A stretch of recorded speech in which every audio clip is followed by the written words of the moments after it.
crumbling roads and bridges and so forth in South Carolina. No doubt they do everywhere.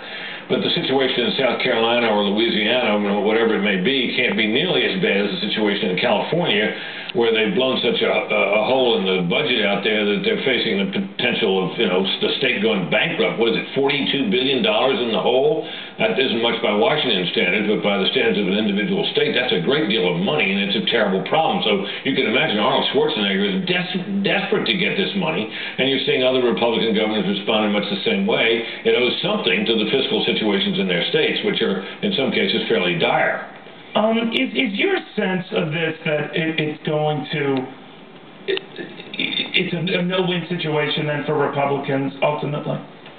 Well, I don't know, Neil. I mean, look, this economy will recover. I think you and I both believe that. I think you and I also believe that the banking crisis has been overestimated to some extent. The Federal Reserve numbers show that bank lending was up all through last year, including the fourth quarter. The Fed has taken these extremely aggressive steps to try to inject liquidity into the economy. The rule of thumb, I think, Neil, is, correct me if I'm wrong, it's about 6 to 9 months it's supposed to take for that to be fully felt. We're probably coming toward that point now.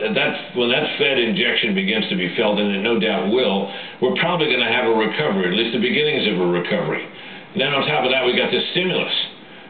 That will do something. So the economy is going to come out of this, and we'll probably never really know with any certainty what caused the recovery. Could have been just cyclical forces. The washing machine breaks and you got to buy a new one at some point because you can't keep fixing it. Your clothes wear out. You finally need to get a new lawnmower or whatever it is, and the economy can recover on the strength of that.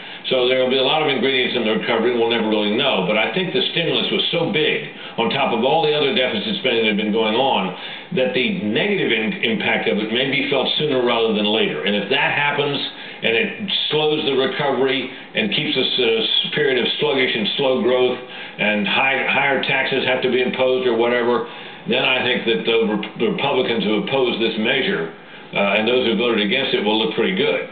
Yeah, and to say nothing of the potentially hyperinflation you get out of this. But well, that is really worrisome, particularly with all this Fed liquidity in the economy. You could pretty soon have an awful lot of money chasing a diminished supply of goods, and prices will start to go up, and there's a real danger of that. That worries me as much as anything, because that is really lethal to an economy.